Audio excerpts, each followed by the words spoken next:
Welcome to our channel. Today, we bring you another spine-chilling tale that will keep you on the edge of your seat. Imagine being home alone, surrounded by the comforting familiarity of your own space, only to realize that something sinister lurks within the shadows. Join us as we unravel the terrifying stories. Story number 1. It was a crisp autumn evening when Emily's parents decided to take a much-needed weekend getaway. Emily, a college student enjoying a rare break, decided to stay back home in their quaint suburban house. She relished the idea of having the entire house to herself, a perfect opportunity to unwind and catch up on her favorite novels. Her parents left in the late afternoon, and Emily watched their car disappear down the driveway. She locked the front door, ensuring all windows were secured before making herself a cup of hot cocoa, her heart skipping a beat. She strained her ears, but the house remained silent. Dismissing it as the house settling, she returned to her story. The thud came again. Louder this time, Emily's pulse quickened. She set her book aside and rose from the couch, cautiously moving towards the source of the noise. It seemed to be coming from the kitchen. Her mind raced with possibilities. Perhaps a branch had fallen against the window, or the wind had knocked something over. Entering the kitchen, she flicked on the light. Everything appeared in order. She checked the back door and the windows, finding them all locked. Trying to shake off her anxiety, she decided to make a quick snack, hoping to calm her nerves. As she rummaged through the pantry, she heard it again, the unmistakable sound of footsteps above her. She knew she was alone in the house, but the deliberate, slow pacing suggested otherwise. Clutching her phone, she dialed her best friend, Jess. Hey, Em, what's up? Jess's cheerful voice did little to soothe Emily's rising panic. Jess, I think there's someone in my house, Emily whispered, her voice trembling. Are you sure?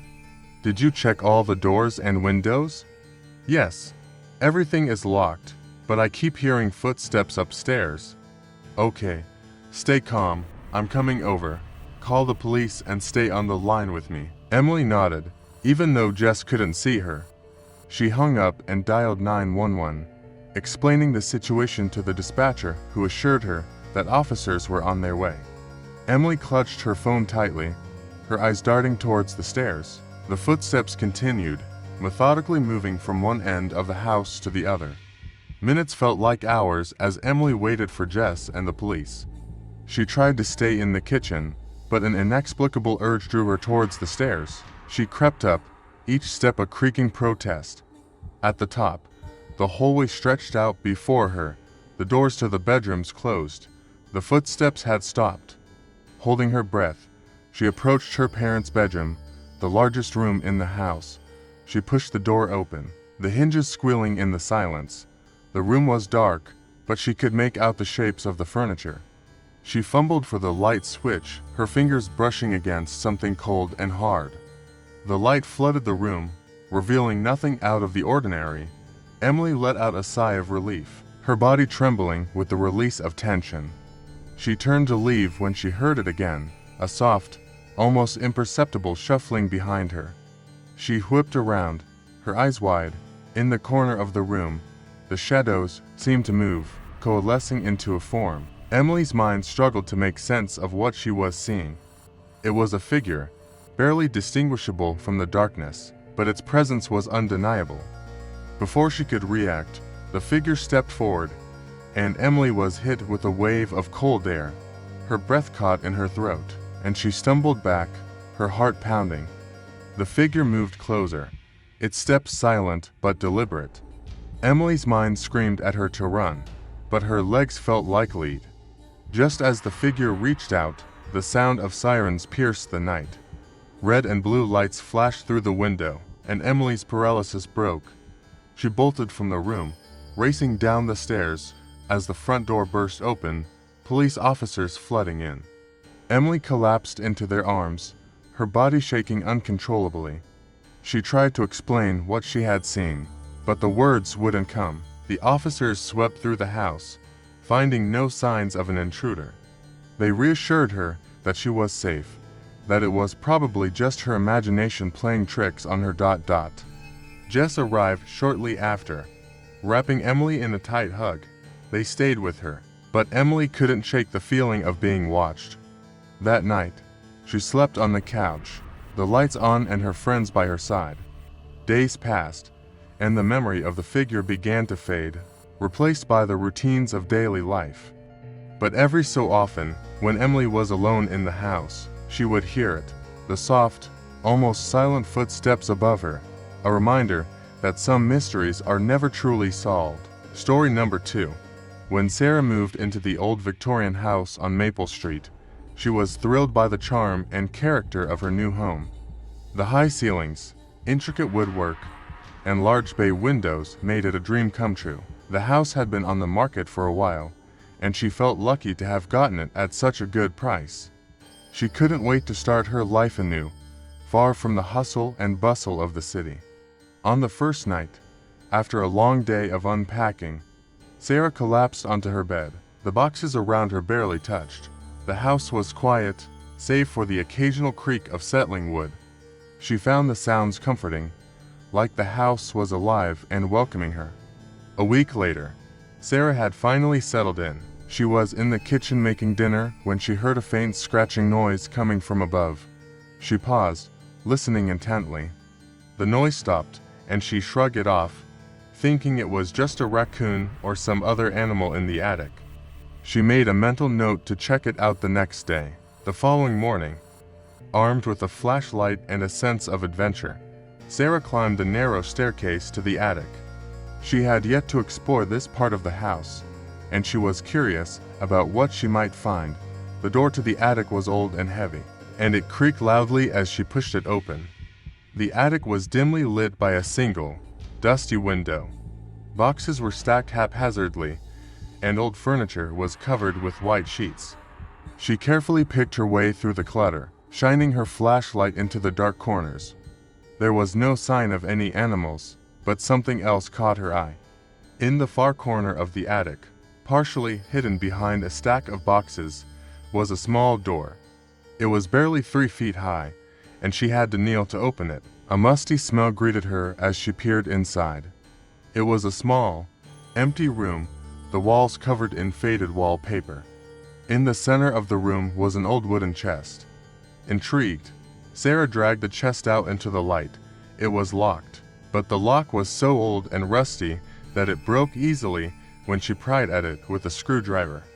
Inside the chest, she found a collection of old toys, dusty and forgotten. There were porcelain dolls, a tiny rocking horse, and a set of wooden blocks. At the bottom of the chest, wrapped in a yellowed cloth, was a small diary. The cover was worn, and the pages were brittle with age. Sarah sat down and began to read. The diary belonged to a little girl named Emily, who had lived in the house over 100 years ago. The entries were filled with the typical musings of a child, descriptions of her favorite toys, her pet cat, and the games she played.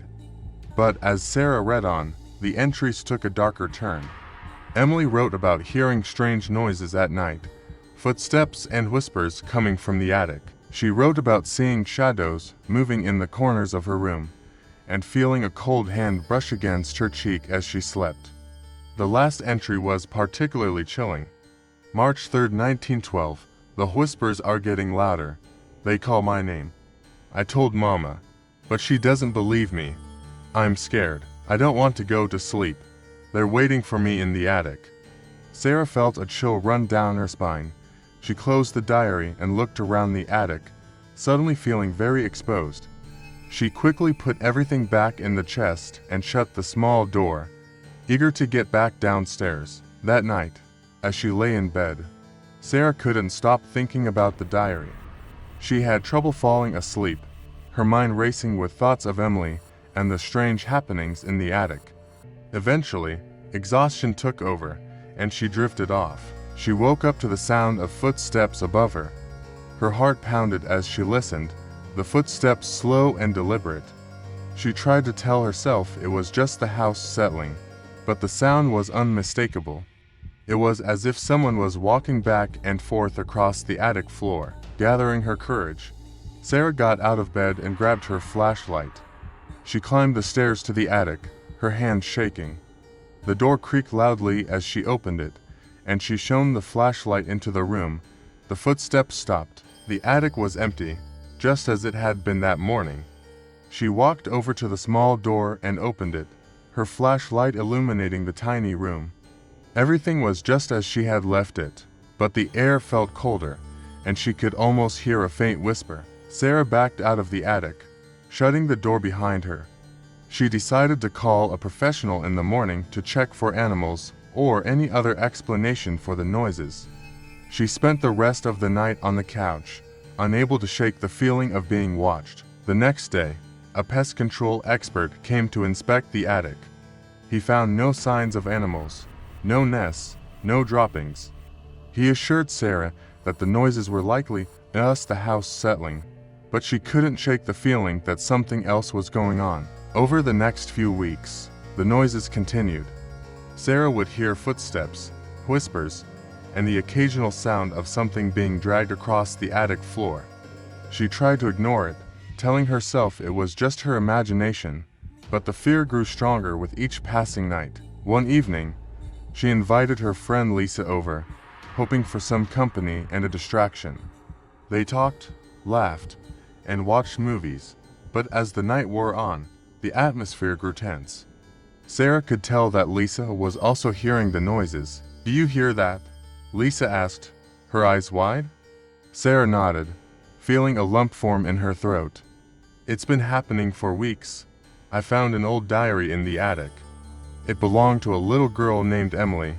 She wrote about hearing the same noises." Lisa suggested they go up to the attic together to confront whatever was making the noises. Sarah agreed, feeling braver with her friend by her side. They armed themselves with flashlights and climbed the stairs, their hearts pounding. As they entered the attic, the footsteps stopped. The room was eerily quiet, the air thick with tension. They approached the small door, and Sarah opened it. The tiny room looked the same, but there was a sense of foreboding in the air. Suddenly, a cold gust of wind blew through the attic, extinguishing their flashlights. The room plunged into darkness, and Sarah felt a cold hand brush against her arm.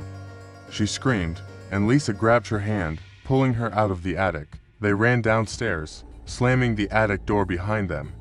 Sarah called a paranormal investigator the next day, desperate for answers. The investigator, a kind woman named Rachel, arrived with a team and equipment to document any activity. Rachel spent hours in the attic, using various devices to measure electromagnetic fields, temperature fluctuations, and sound recordings. When she finally came down, her face was pale. "There is definitely something here," Rachel said. "I captured voices on the recordings, and there were significant temperature drops in that small room. I believe Emily's spirit is still in the house, and she's trying to communicate." Rachel suggested performing a cleansing ritual to help Emily's spirit find peace. Sarah agreed, and they set a date for the ritual. On the night of the cleansing, Rachel and her team conducted a ceremony, filling the house with the scent of sage and the sound of chanting. As the ritual progressed, Sarah felt a sense of calm wash over her. The air in the house felt lighter, and the oppressive feeling of being watched began to dissipate. Rachel assured her that Emily's spirit had been guided to the light and that the house should now be free of disturbances. From that night on, the noises stopped. Sarah slept peacefully for the first time in weeks, feeling a sense of relief. She kept Emily's diary, a reminder of the little girl who had once lived in the house, and the mysterious events that had brought them together. Though the house was now quiet, Sarah would occasionally find small signs that Emily's presence hadn't entirely left. A toy moved from its place, the faint sound of laughter, or the gentle creak of footsteps. She learned to live with these small reminders, feeling a connection to the past and the story that had unfolded within the walls of her home. We hope you enjoyed the story and felt the chills we aim to bring. If you liked this video, please give it a thumbs up, share it with your friends, and subscribe to our channel for more haunting stories. Don't forget to hit the bell icon so you never miss an update. Have a spooky story of your own? Leave it in the comments below, and maybe we'll feature it in a future video. Until next time, stay safe and keep the lights on.